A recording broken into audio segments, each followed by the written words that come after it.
Bienvenue dans The Couch, le podcast où on te parle sans filtre, comme si tu étais avec nous dans notre salon. Je suis Mickaël, formateur en méthode énergétique globale du corps. Et je suis Mydia, fondatrice d'une école de formation de professeurs de yoga. On te partage notre philosophie de vie, les anecdotes perso et réflexions sur ce que l'on enseigne et surtout comment est-ce qu'on le vit au quotidien.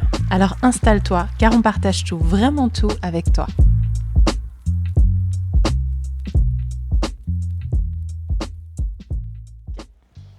Salut à tous, on espère que tout le monde se porte bien, que tout le monde va bien, que vous commencez bien l'année. Si j'ai une voix de canard, c'est normal, j'étais malade. Quand on est un petit peu fragile et qu'on prend une petite secousse, des fois c'est comme ça. Donc pas d'inquiétude, j'ai pas changé de voix, c'est normal, tout va bien. Aujourd'hui, on a envie de parler d'un sujet qui nous, je dirais pas perturbe, mais qui nous interpelle un petit peu. C'est celui de l'ombre et de la lumière. Cette notion de dualité, où souvent certaines personnes disent voilà, il faut que j'aille rencontrer la noirceur pour pouvoir aller me rencontrer. Du coup, je vais te poser la question à toi. Qu'est-ce que ça t'évoque, ce truc-là? Alors attends, je vais le reformuler différemment. On va dire que si quelqu'un te dit il faut vraiment que j'aille rencontrer les bas-fonds, que j'aille rencontrer l'enfer pour pouvoir aller me rencontrer, qu'est-ce que tu penses de ça? C'est une question super difficile. Oui et non. Oui et non. Pourquoi ? Parce que je pense que c'est absolument pas un chemin qui est nécessaire. Je pense pas que c'est une obligation. On n'a pas besoin de aller dans de la souffrance pour se retrouver. Simplement, il se pourrait qu'en passant par là, en effet, on revienne à de la simplicité. Il se pourrait que quand on traverse un moment compliqué dans notre vie, on réalise, on sent plus dans la gratitude, on réalise aussi notre résilience, notre force, on réalise que finalement, si par exemple tu as peur de perdre ta sécurité et qu'un jour dans ta vie, tu te retrouves sans domicile et que tu arrives à t'en sortir et que tu te reconstruis de rien, il se pourrait que cette peur, elle disparaisse et que tu découvres tes capacités profondes, tu vois. Mais ce truc d'ombre et de lumière, moi, ça me parle pas beaucoup. Parce que souvent, c'est utilisé dans un domaine, je dirais, un peu spirituel, vibratoire. Je le vois beaucoup passer sur Instagram. Prends par la main ton démon, épouse ton démon intérieur. On n'a pas les mêmes suggestions sur Insta alors. Non, Je déconne.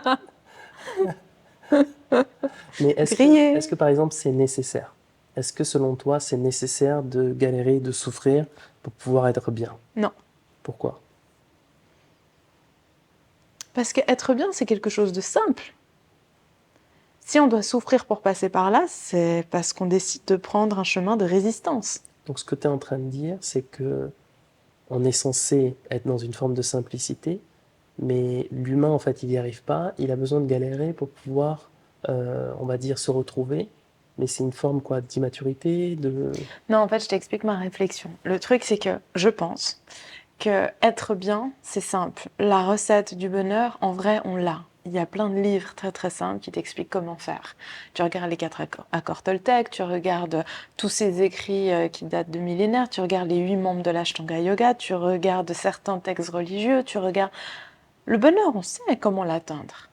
Mais n'empêche que c'est pas pour autant qu'on arrive à l'atteindre. Comment ça se fait que sur cette planète, il y a très très très peu de gens qui arrivent à atteindre ce bonheur dont on parle? Ce bonheur intrinsèque, je te parle pas de la joie qui est euphorique, je te parle de quelque chose de tangible, durable dans le temps, calme et en paix. En fait, c'est bien qu'il y a autre chose qui est au-delà de notre raisonnement. Et ce autre chose qui est au-delà de nos raisonnements, pour moi, c'est tous nos désirs et nos peurs profondes. Donc nos désirs et nos peurs. que l'on doit rencontrer un jour, tôt ou tard. Et en fait, oui, on souffre. Pourquoi ? Parce que si on reste attaché à nos désirs et à nos peurs, mais on va quand même vers ce chemin, on est obligé d'aller à leur rencontre pour, disons, les comprendre, les désamorcer, les pacifier, et ensuite atteindre une forme de paix. Et c'est ce par quoi passent la plupart des humains, moi y compris, parce que c'est tellement difficile de ne pas résister et de les lâcher directement en fait sans aller à leur rencontre et se rendre compte que c'est que notre mental qui les a créés. C'est tellement difficile ce chemin-là, mais en vrai, c'est simple. Il suffirait de les lâcher et voilà, on serait dans un état de paix. En fait, c'est tellement absurde de se dire ça, mais c'est juste devant nous. Tu vois ce que je veux dire? Mais comme c'est difficile de les atteindre, comme c'est difficile de lâcher nos peurs et nos désirs inconscients et profonds, alors on résiste. On résiste. Et c'est cette résistance-là qui nous fait souffrir. Donc moi, je ne pense pas que ce soit nécessaire de passer par là. Mais il se pourrait que dans notre ascension, on n'ait pas d'autre choix que d'aller les rencontrer. La souffrance, selon toi, elle est inévitable? La souffrance, pour moi, elle est évitable. On n'en a pas besoin. Ok, elle est évitable. Mais quelqu'un qui n'a peut-être jamais réfléchi sur, je sais pas, le sens de sa vie, ou j'en sais rien, tu vois, par exemple, à 14-15 ans, j'étais un bordel, tu vois, j'étais pas dans cette réflexion-là, j'étais pas dans ce cheminement-là, donc c'est sûr que je suis allé vers de la souffrance, tu vois, mais j'aurais pas, je sais pas si je reviens en fait dans le passé, je pense pas que j'aurais pu l'éviter, il a fallu que je vive certaines choses, tu comprends? Mais pareil pour moi, il a fallu que je vive certaines choses, mais parce que j'avais pas la maturité. Et certainement que je vais encore vivre certaines choses parce que j'ai pas la maturité de voir. On est vraiment quand même des êtres, l'humanité, on est extrêmement immature et je nous mets dedans. Le monde est extrêmement immature et j'ai pas peur de le dire. Donc en fait, l'ascension spirituelle ou l'illumination, c'est très très dur pour nous. Tu te souviens de l'histoire de Bouddha, quand on étudiait la philosophie taoïste qui donnait la différence entre la douleur et la souffrance. Il disait que la douleur, tu reçois une flèche dans ta jambe, la première flèche que tu reçois, elle fait mal, c'est de la douleur, on ne peut pas l'éviter. Mais la deuxième flèche que tu reçois, elle fait encore plus mal que la première. Pourquoi? Parce qu'elle se transforme en souffrance, c'est de la douleur projetée. Et elle peut être évitée et elle n'est pas nécessaire. Mais comme on vit que dans nos projections, alors on fait que de se construire encore et encore des couches de souffrance. Dans une Ouais, souffrance ruminée, ouais. Ok. exact. Donc dans l'idée. Alors du coup, toutes ces notions-là de souffrance qui sont alors à la fois évitables, mais qui parfois en fait sont inévitables, c'est un peu nécessaire à l'évolution de quelqu'un. On va dire Mhm. que c'est pas tant d'aller chercher les abîmes et tout ça pour pouvoir aller se rencontrer et être bien, mais en fait, on vit des expériences dans la vie, certaines qui sont douloureuses, certaines qui sont positives, et celles qui sont douloureuses peut-être nous amènent à comprendre quelque chose. C'est comme c'était Soudir qui disait que le chagrin, il est très important parce qu'en fait, le chagrin te permet de te poser, te permet de te calmer, te permet de réfléchir sur ta vie et ensuite, pourquoi pas, après, de mettre des choses en place. Et ce qui a quand même quelque chose d'assez interpellant, et je pense que c'est le sujet d'aujourd'hui, c'est cette notion en fait, de gens qui vont aller dans des drogues à l'extrême, qui vont aller vraiment dans des histoires de souffrance à l'extrême, mais parce que c'est voulu. Parce qu'en fait, dans un concept, on te dit qu'il faut aller dans cette noirceur, il faut aller se rencontrer là-bas. Et donc, volontairement, on va aller euh, activer toutes ces zones-là, tous ces trucs-là, tu vois. Tu connais ça, Oui, mais ça me dérange un peu. Parce que ça, c'est un autre registre encore pour moi. On n'est pas dans le sujet? On est dans le sujet, mais disons qu'il y a ce dont on parle, et à côté, il y a les déviances. Et pour moi, ça, c'est une déviance. Tu vois ce que je veux dire? Dans le sens où je m'explique, il y a, ok, simplement lâcher ses peurs, lâcher ses désirs profonds, accepter notre être au naturel tel qu'il est et simplement revenir à la simplicité. Ou alors on résiste à tout ça, mais on est quand même dans notre ascension, donc on va rencontrer tout ça, on en souffre, mais il se peut soit qu'on renforce nos peurs et nos désirs, soit on en grandit. Mais il y a une déviance de toute une industrie en fait, qui te dit, ça revient finalement au premier épisode qu'on a fait, mais qui te fait croire que tu es aussi noirceur. En fait, qui te fait croire que tu n'es pas que lumière, tu es aussi noirceur, que ça fait partie de toi et qu'il faut l'accepter.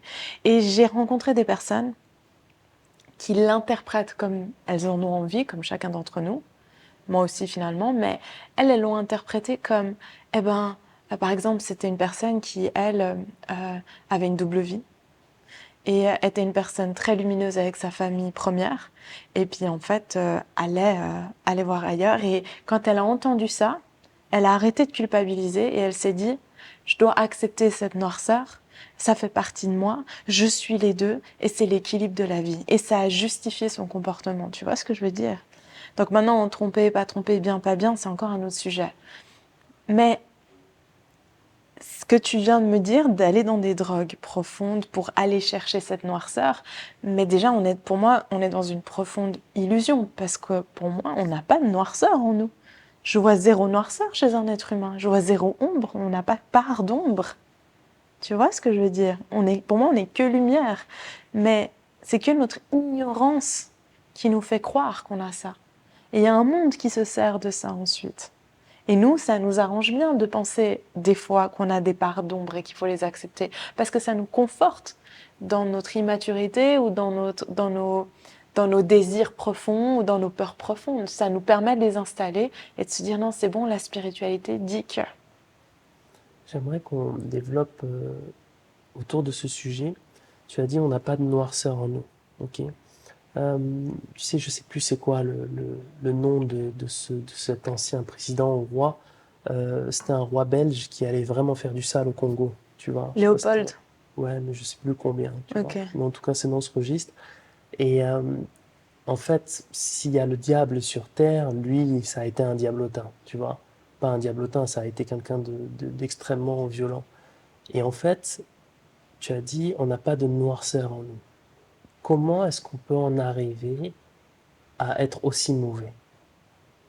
Mais je pense qu'on peut, c'est une question dure, mais je pense qu'on peut alimenter, qu'on a le libre arbitre et il y a des choix qu'on fait et on peut petit à petit se dénaturer.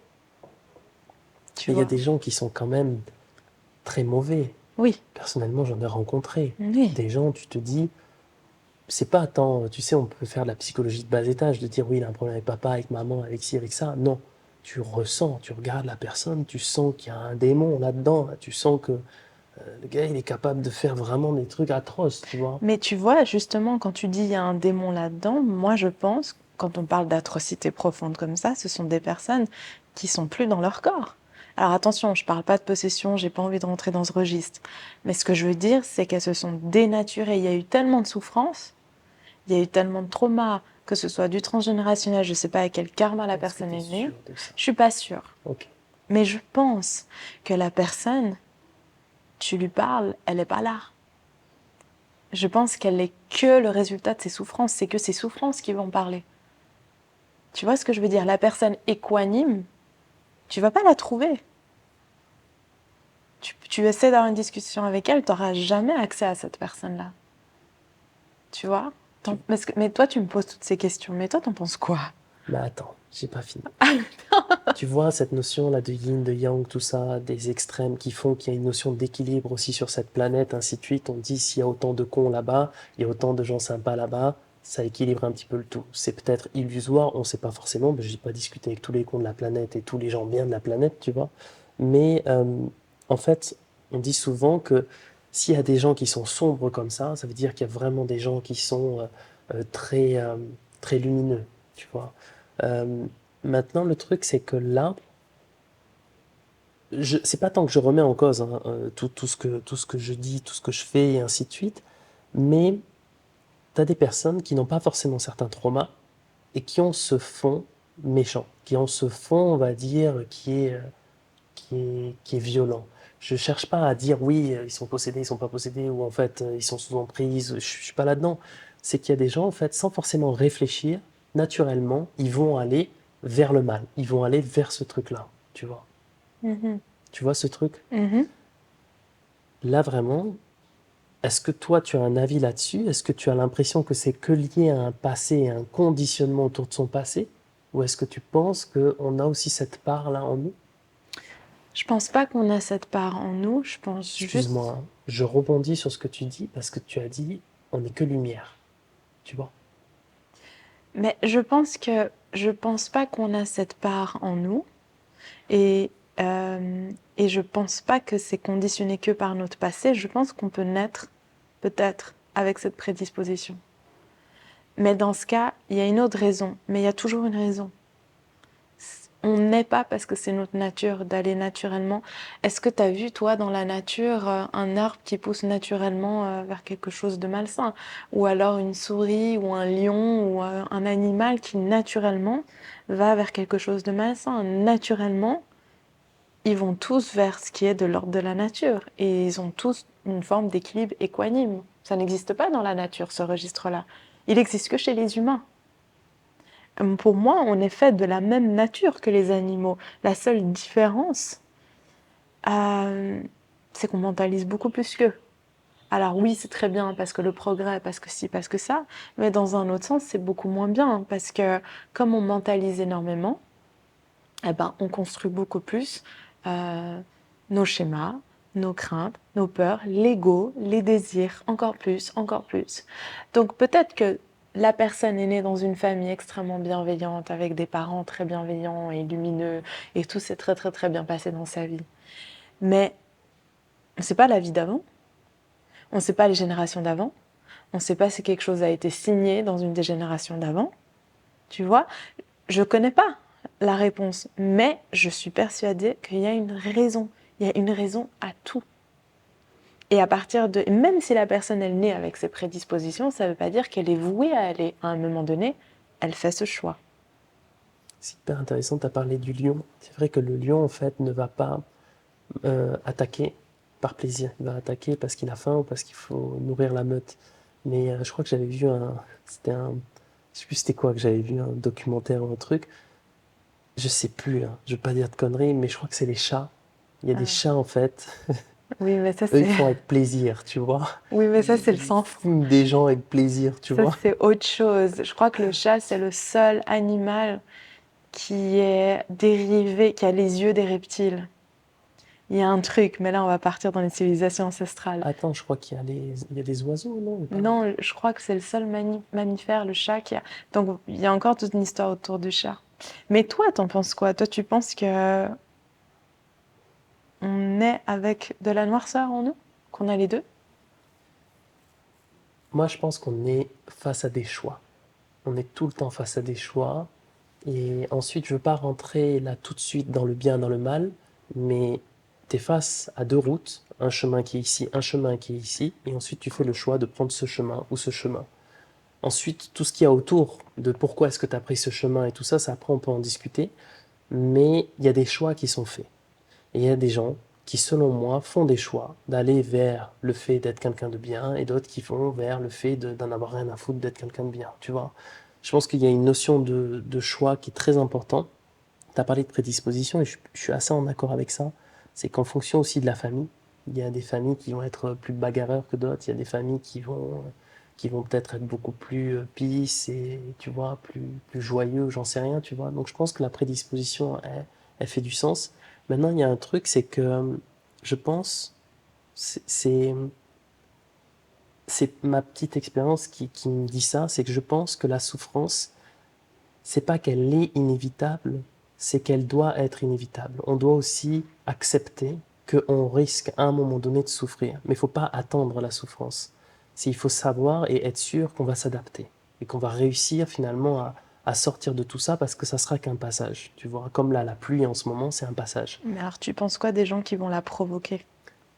Et là, c'est un choix. Ça, c'est un choix. C'est la même chose, c'est qu'à un moment donné, on est dans l'idée qui est peut-être une conception erronée ou pas, j'en sais rien, parce que moi je suis pas allé provoquer pour provoquer, mais ils sont dans le truc de se dire, c'est un choix que je fais d'aller rencontrer cette noirceur. Moi je parle beaucoup d'aimant, un aimant tu vois qui se colle et un aimant qui s'inverse. Si tu vas vers la noirceur, tu vas être aimanté par cette noirceur, tu risques d'être coincé là-bas, tu vois. Et le truc, c'est que si tu veux sortir de là, ben, tu es encore rattaché. Et plus tu t'éloignes, et moins l'aimant a une influence, tu vois. Mais en fait, c'est pareil dans le bien. C'est qu'à un moment donné, quand tu rentres dans le fait d'être quelqu'un de bien, tu peux plus faire de retour en arrière. Et c'est plus nécessaire de faire de retour en arrière. Je dis pas que je suis là-dedans, mais c'est ça vers quoi je tends. C'est pas tant que j'essaye d'être quelqu'un de bien pour les gens, c'est que j'essaye de mettre du sens dans ma vie. Et essayer de mettre du sens dans ma vie, ça résonne plutôt avec cette fréquence, tu vois. Bah, tu sais, je suis d'accord avec toi, mais tu sais à quoi ça me fait penser? Je t'ai dit que quand on va vers le mal ou la résistance, on se dénature et donc c'est plus notre nature. Parce que toutes les personnes que j'ai croisées qui avaient pris ce chemin-là, leur corps n'allait pas bien. Moi, j'ai pas eu le temps d'analyser leur corps, je vais pas te mentir. Non, si, moi oui, parce que je suis un peu une geek, mais je te parle de leur corps n'allait pas bien, je te parle de syndrome physique, tu vois, de pathologie, de choses. Le système hormonal, tu le vois à la peau, tu vois, il y a plein de choses. Leur corps n'allait pas bien. C'est pour ça que je te dis qu'à mon avis, quand on prend cette voie-là, on se dénature. C'est comme si on laissait notre humanité un petit peu de côté. Et on le voit, et on le sait. Il y a des personnes qui partent faire des expériences, elles reviennent jamais. Elles reviennent, c'est plus elles qui s'adressent à toi, elles sont plus là, le regard il est vide. C'est plus elles qui opèrent. Des gens qui pètent un plomb d'un coup. Parce qu'elles ont été provoquées la souffrance, sous prétexte de vouloir la guérir. Mais le fond de ma pensée, Je m'attends au pire. ouais, le fond de ma pensée, c'est que toute cette discussion, elle est entre guillemets à côté de la plaque. Pourquoi? Parce que le bien, le mal, l'ombre, la lumière, c'est de la dualité. Et pour moi, la dualité, c'est quelque chose qui n'existe pas. Et en fait, tu vois, tu parlais du yin et du yang. Le concept dans la philosophie taoïste, on te dit qu'il y a le yin, le yang, mais dans le yin, il y a du yang. Dans le yin du yang, il y a du yang et du yin. Dans le yin, du yang, il y a du yang. T'as compris, je peux aller à l'infini. Il y a du quantifiable, du non quantifiable dans les deux.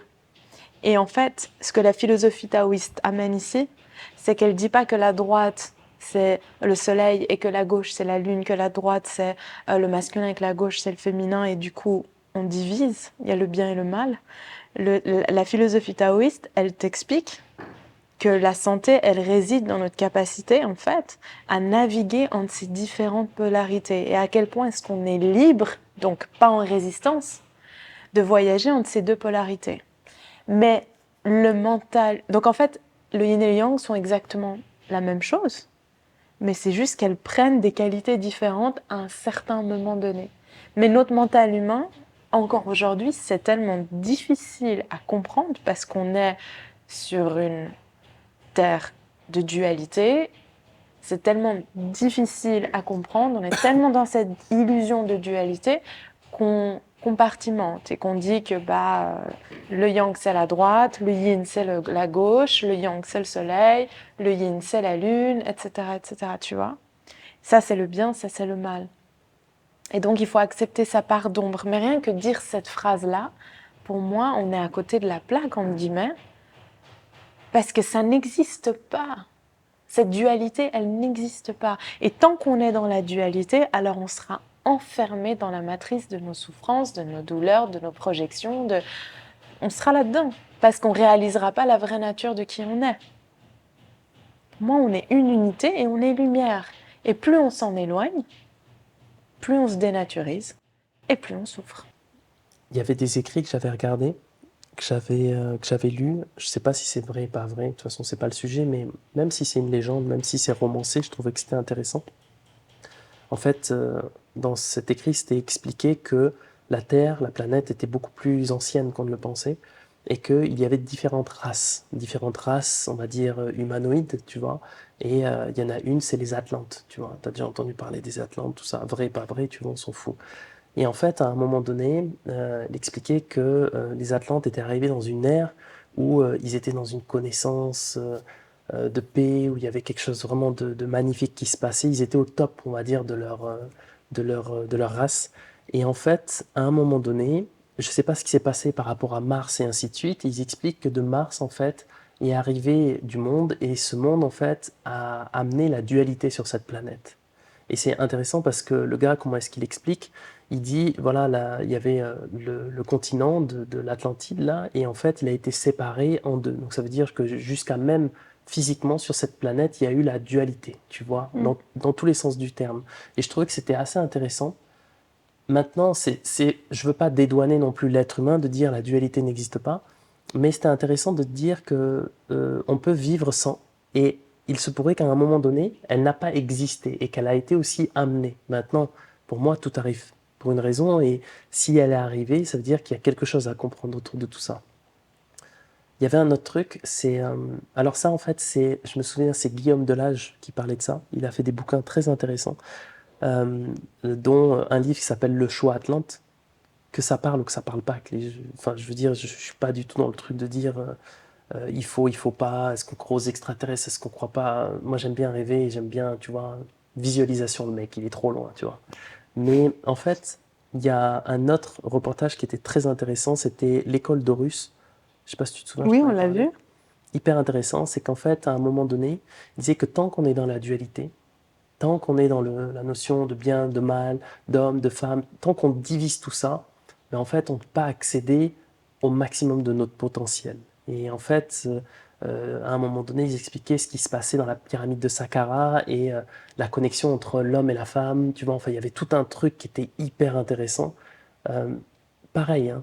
Est-ce que c'est bien, est-ce que c'est vrai, est-ce que c'est pas le sujet, mais je trouvais que la réflexion, enfin, ça a amené de la réflexion et que c'était hyper intéressant. C'est qu'en fait, c'est pas tant que la dualité n'existait pas, mais que la dualité devait être comprise. Et à un moment donné, ne devait plus être dualité si on accepte notre condition dans laquelle nous sommes. Tu vois, que ce soit en incarnation d'homme ou en incarnation de femme, et ainsi de suite. Et je trouvais que c'était assez intéressant. Donc je sais pas si ça peut intéresser certaines Mais personnes. moi c'est ce qui résonne. Parce que la dualité, je trouve que ça alourdit. À chaque fois qu'on essaye de séparer, ça alourdit. Tous les sujets, Ou de diviser, ouais. de Diviser diviser ou de les gens entre séparer. eux. Regarde, la science qui pointe du doigt l'énergétique qui pointe du doigt la science. Ça nous affaiblit tous, ça. C'est vrai. Les hommes qui pointent du doigt les femmes qui pointent du doigt les hommes. Ça nous affaiblit tous. Perte de temps. Perte de temps. Euh, la peur d'aller au paradis ou en enfer. Ça génère quoi? La La peur. peur. Et la peur, c'est une fréquence qui nous alourdit. Donc en fait, donc en fait, à chaque fois qu'on a cette notion de séparation ou de dualité, ça nous alourdit. Donc maintenant, de parler si dans notre nature, est-ce qu'il y a de la noirceur et que où est-ce qu'il y a de la lumière, où est-ce qu'on a une part des deux, ça nous alourdit. Parce que si on dit qu'on a une part des deux, alors on considère qu'on est des êtres divisés, fragmentés. Ça nous alourdit. Tu vois ce que je veux dire? Donc, toutes ces théories où mon feed Instagram que tu n'as pas, où je vois des trucs passer, je voyais dans le passé des trucs passer qui disaient tiens, ton démon silencieux à côté de toi, n'aie pas peur de lui, sois ami avec lui, il faut passer par là. Toutes ces images un peu. Ah, moi je veux pas de démon copain, hein. On a compris. Ah, j'annonce, hein. C'est ça le truc. T'as compris, c'est ça. Donc en fait, tu te dis, c'est encourager la dualité. C'est encourager la séparation. C'est encourager la méconnaissance de soi. Mais tout comme celui ou celle qui dit oui, moi j'ai mon ange Saint-Germain qui me protège, et Même chose. dans un sens c'est vrai, c'est aussi une forme de séparation, ça. C'est une forme de séparation. J'ai besoin de ma pierre sur moi pour faire un soin parce que c'est elle qui canalise les mauvaises énergies, sinon je serais impactée. C'est une forme de séparation. Tu te fragmentes. Ça veut dire que t'es pas entier, t'es pas assez à toi tout seul. Tu vois ce que je veux dire? Tu fragmentes, tu fais un trou dans ton aura, enfin, je sais pas comment l'expliquer. Donc en fait, rien que cette discussion, de débattre du yin, du yang, de la dualité, de la lune, du soleil. Enfin, je veux dire, il y a même des théories qui, pour moi, sont assez plausibles. On l'a vu il n'y a pas longtemps, qui relatent est-ce que la lune a toujours existé si elle n'a pas été implémentée, si elle n'est pas artificielle. Et il y a plein de comment on dit, de théories scientifiques en fait euh, qui vont avec cette théorie et qui prouvent qu'on se pose encore des questions. Le fait qu'elle soit creuse, le fait qu'elle résonne, toutes ces choses-là. Si ils veulent savoir l'info là, parce que on a regardé ça, Ouais. je suis tombé sur un reportage et j'ai trouvé ça assez intéressant. C'est sur Gaïa, et en fait il y a une série sur les civilisations ancestrales, et je crois que c'est la saison 6 ou 5, je sais plus. Et à un moment il parle de la Lune, et en fait il disait que Tu vois, tous les cratères qu'il y a sur cette planète, euh, admettons une grosse météorite énorme de, je sais pas, de 30 km, tu vois, 30 km peut-être j'abuse, tu vois, mais elle tape en fait la planète. Normalement, il devrait y avoir aussi une dimension de profondeur, tu vois. Et en fait, une note qui fait peut-être 3 mètres, ben en fait, elle est moins profonde. Et en fait, ils expliquaient que Mm. c'est bizarre, en observant la Lune, ils se rendent compte que tous les cratères, ils sont donc de taille différente en termes de largeur, mais que par contre, en fait, en termes de profondeur, c'est tous les mêmes. Et du coup, il parlait de cette notion de théorie, qu'il y avait une couche dessous qui était beaucoup plus rigide. Et en fait, c'est quoi cette couche, quoi, tu vois? Tout comme il est absolument impossible que par pur hasard, la distance entre la Terre et la Lune soit 108 fois le diamètre de la Terre, tout comme la distance entre la Terre et le Soleil soit 108 fois le diamètre du Soleil. C'est pas possible scientifiquement. Mais bon, ça, c'est encore un autre débat. Mais ce que je veux dire, c'est qu'on a des croyances fondées, profondes sur le fait que la Lune est un être céleste ici et qu'elle fait partie de cette dualité, que c'est le féminin, qu'elle fait partie de notre essence féminine. Et là, tout d'un coup, on se dit, mais attends, et si dans les civilisations anciennes, la Lune n'existait pas et que cette dualité n'existait pas? On se rend aussi compte que les civilisations anciennes étaient bien plus avancées que nous. Encore aujourd'hui, on n'arrive pas à expliquer les pyramides, il y a bien plein de choses qu'on n'arrive pas à expliquer. Ils étaient bien plus avancés que nous. Donc, je pense vraiment, pour revenir à ta toute première question qui était est-ce que la souffrance, elle est nécessaire? Non, je ne pense vraiment pas. Mais on s'est créé un monde rempli d'illusions. Et la toute première illusion, c'est qu'on est dans un monde de dualité. On fait que de la créer et de l'alimenter. Et tous nos concepts sont basés sur la séparation des choses. Et on entend, tu sais, dans le monde du yoga, on dit le mot yoga, c'est union, et tout le monde parle union, nous sommes connectés, union, union, tout ça, à droite, à gauche. Mais personne ne pousse vraiment l'idée. Si c'est l'union, alors pourquoi tu sépares le soleil et la lune? En fait, il y a ceux qui parlent d'union et ceux qui concrètement mettent l'union en place, tu C'est vois. ça. Ceux qui parlent d'amour et ceux qui concrètement dans leur vie, tout résonne autour de tout ça, tu vois. C'est Ouais. pour ça qu'en fait, moi j'aime bien dire, je sais pas si j'aime bien dire, je pense pas, parce qu'en réalité c'est un constat un peu triste, mais on est, comme tu disais tout à l'heure, dans une forme d'immaturité. On Mm. parle d'amour, on n'est pas dans l'amour. On Non. parle de bien-être, on n'est pas dans cette dynamique-là, on n'est pas du tout là-dedans. Je parle de bien-être avec la voix que j'ai été un peu, tu vois. Nous, on n'est que dans nos propres souffrances et les projections. Donc je pense que le début, et bon, je suis pas venue avec cette réflexion, ça m'est pas arrivé. Je pense, je suis passée par toutes les étapes. Je suis aussi allée dans ce truc d'aller apaiser mon démon intérieur et de l'attacher à une laisse à côté de moi. J'ai fait ça aussi, et j'ai vu ce que ça m'a apporté. Donc j'ai fait aussi l'expérience de ça. Je me suis rendu compte de là où ça m'emmenait, à ces Oui, choix que c'est j'ai plutôt faits. ça. Avoir un démon en laisse à côté. Je sais pas, peut-être que, tu vois, on parle pas de la même chose, ou peut-être que, je sais pas, quelqu'un veut savoir. Ok, ok, j'explique. En plus, je crois que si, j'ai dû te raconter ça. Mais il y a peut-être une dizaine d'années, un peu moins, 7 ans comme ça. Un temps où je tenais pas encore de formation, mais j'étais déjà prof de yoga depuis quelques années. Et puis, j'avais les mains qui chauffaient, sans vraiment comprendre ce qui se passait. Et j'avais une phobie, et j'ai toujours une phobie des serpents, mais moi, les serpents, c'est compliqué. Et je suis née avec ça. Et en fait, ce qui s'est passé, c'est que quand je faisais des ajustements Shavasana, je commençais à voir que j'avais les mains qui chauffaient et que, en posant mes mains, j'arrivais à apaiser des douleurs ou à faire passer des choses et je commençais à réaliser que je devenais un canal et je sentais un certain pouvoir de guérison.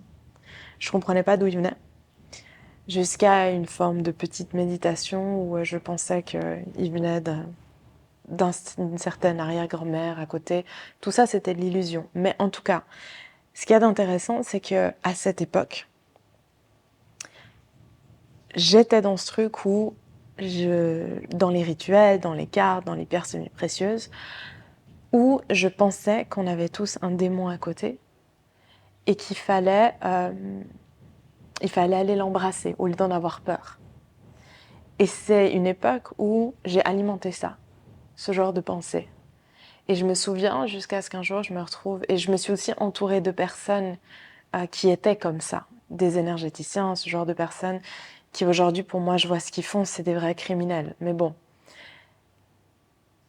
Et en fait, ce qui s'est passé un jour pendant une de mes méditations, ou je ne sais pas quelle séance bizarre, mes deux mains se sont transformées en serpent, tête de serpent. Mais je n'avais pas peur. Et c'était mes amis. Et je dansais avec eux. Et je me suis dit, waouh! Et le pouvoir dans mes mains, il augmentait, il me protégeait de plus en plus. Et je commençais à avoir de la notoriété en tant que prof de yoga, etc. Et en fait, ce qui s'est passé, c'est que je me suis dit, waouh, j'ai plus peur de mon côté sombre, j'ai plus peur de l'ombre, le serpent il est à côté de moi. Ma phobie, elle avait disparu pendant ce temps-là. Mais j'ai aussi remarqué que mes problèmes urogénitaux se sont accentués, mon déséquilibre hormonal s'est accentué à ce moment-là. C'était une période où on me disait qu'avoir des enfants, ça n'aurait pas été possible. Une période aussi où mon besoin de reconnaissance chez l'homme était mais accru, t'as pas idée. C'est une période où je vivais dans l'euphorie complète, mais aussi dans la souffrance intense. Donc je pouvais un jour être dans une euphorie de dingue et le lendemain avoir envie de mettre fin à mes jours, vraiment vivre c'était des fluctuations très intenses. Donc il n'y avait rien de stable, tu vois. J'étais dans la dualité, j'ai fait l'expérience de cette dualité. Donc en fait, c'est de ça que je te parle. Bien sûr, grâce à la vie, aux événements, j'ai vite compris que c'était pas la bonne voie. Et il fallait que j'en fasse l'expérience parce que j'étais dans mes résistances. Et puis pour comprendre c'est quoi l'énergétique, c'est quoi l'énergie, ce qu'il y a de bon, de mauvais. Et de comprendre que tant que tu sais pas d'où vient ton pouvoir dans tes mains, eh ben, enlève ses mains parce que tu sais pas c'est quoi qui l'alimente. Mais t'es tenté. T'es tenté par le goût du pouvoir, le goût de la guérison, le goût de tout ça. Tu as dit que c'était pas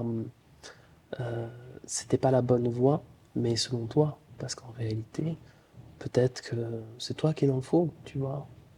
Peut-être, Tu vois. mais je le crois pas. Parce que quand je vois ces personnes-là qui sont restées dans cette voie-là, je les vois pas du tout dans un bonheur honnête, calme et intrinsèque. Elles souffrent. Mhm. Elles dépendent. Elles sont pas du tout dans un esprit qui est équanime. Elles, elles mangent le soir en mode boulimique. Le lendemain, elles font des crises. Et puis après, c'est le bonheur suprême. Et puis les étoiles sont alignées. Et c'est vraiment un chaos émotionnel chez ces personnes-là. Dans un sens, c'est triste, hein, cette histoire. Et en C'est même très temps, triste. ça allait pas, chacun fait ce qu'il a à faire, mais c'est vrai que tu te dis, on a le choix. On a le On a le choix. choix et il y a la phrase qui est hyper intéressante de Soudir. Mm. On parle beaucoup de Soudir en ce moment parce que Parce qu'on l'a vu il n'y a pas longtemps. c'est ça. Et en fait, c'est un gars qui est vraiment très sage, qui a une réflexion. Pour moi, c'est un mathématicien de la philosophie. Ça veut rien dire ce que je veux dire, mais c'est que lui, il est très cartésien et en même temps, par la philosophie, il te ramène à ne pas voir que le côté cartésien, ne pas voir que le côté pragmatique tout le temps. De te dire, on peut aussi aller voir les choses différemment, tu vois. Et donc, je trouve que, voilà, lui, il tire beaucoup son enseignement de la Bhagavad Gita. Il utilise en fait toutes les paraboles et tout ça pour ensuite parler. Et je sais pas, je pense que toi, tu le diras mieux. Tu sais, la notion de quand on rentre dans une pièce. Laquelle? Quand, quand tu rentres dans une pièce et qu'il fait noir, tu te souviens pas? Non. Bah alors je vais te dire. Ouais. En fait, il expliquait que quand tu rentres dans une pièce et que cette pièce elle est dans le noir total, Ah oui, la je me première souviens. chose que tu fais, c'est t'allumes la lumière. Tu te poses pas la question, tu n'essaies pas de scruter. Non, non. Ah Tu cherches oui. la lumière, tu l'allumes. Il disait, tu commences pas à essayer d'analyser le noir et à le comprendre. T'allumes la lumière, c'est tout. C'est ça qu'il disait. C'est ça. Mais tu vois, quand j'ai réalisé cette dualité dans laquelle j'étais et que j'ai décidé de lâcher le pouvoir que j'avais dans les mains parce qu'il n'était pas clair, et quand j'ai décidé de quitter ce monde-là, ma phobie des serpents est revenue. Plus de pouvoir dans les mains, plus de ressenti, plus tout ça. Et c'est comme pour te dire, mais oui, mais maintenant, c'était une illusion que tu n'avais plus peur des serpents. C'est juste que tu étais devenu ça. Tu étais devenu cette vibration. Et maintenant, ça ne veut pas dire que je suis condamnée à avoir peur des serpents. C'est juste que je suis encore dans une forme de dualité, mais c'est que par la lumière que je vais accéder à cette pacification. Que les gens comprennent quand même, parce qu'il faut aussi, je sais pas si je peux dire alerter, mais qu'ils prennent conscience. Et que là, on n'est pas en train de jouer, c'est que si tu étais resté dans tout ça, tu te souviens, tu avais dit, tu avais des douleurs au niveau de... Enfin, Ça voilà. devenait très compliqué. Et en fait, on t'avait dit que tu n'aurais pas pu avoir d'enfant. Ouais. Et en fait, par rapport aussi à ça et ainsi de suite, il y a quelque chose qui change, il n'y a plus les douleurs, il y a un enfant qui arrive. Là où on te dit, en fait, tu peux pas. Et tu as vécu une grossesse de malade, enfin positive, Incroyable, ouais. un truc de ouf, tu vois, tout s'est bien passé. Et tu vois, c'est là où en fait tu te dis, je suis pas en train de dire on aurait pu, il y aurait pu si, mais on va pas se mentir. Là, le schéma dans lequel tu étais, c'était autre chose qui s'ouvrait à toi, tu vois.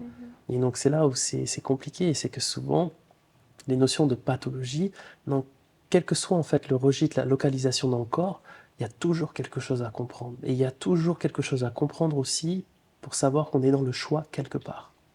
Et dans un certain choix, ça nous amène toutes nos problématiques. Et ça, après, il faut cheminer pour comprendre aussi ça. C'est là où, voilà, en gros, les formations qu'on donne, c'est des formations aussi pour essayer de se comprendre, essayer de comprendre le corps humain et de comprendre que là, on est en train de philosopher, on déconne un petit peu, mais on parle sérieux. En réalité, tout ça, c'est réel. Et que même, voilà, si on philosophe, il y a toujours une part de réalité dans toutes ces choses-là. Et c'est là où la notion de choix est très importante. Et même si on peut dire la dualité existe, elle n'existe pas, tout ce que l'on veut, on s'en fout de tout ça, c'est qu'à un moment donné, tu sais que t'es pas à ta place. Et il y a un moment, tu sais que tu es à ta place. Aussi simple que ça. Mettre le plus de simplicité dans sa life et comprendre que plus tu fais quelque chose qui fait du sens pour toi, et à un moment donné, bah, finalement, les choses, elles découlent. Et tu n'es plus dans cette réflexion. Tu n'es plus dans ces fausses réflexions là, dans lesquelles on peut être, tu vois. Mais voilà, je trouvais que c'était un sujet assez intéressant parce que on y est, qu'on le veuille ou non, confronté par rapport à toutes les personnes qui viennent en séance avec nous. Et je pense que voilà, c'était important de donner Mm. notre point de vue. Je te remercie, ça m'a amené à la réflexion. À la mienne aussi, tu vois. De toute façon, ça ne s'arrête pas, on continue.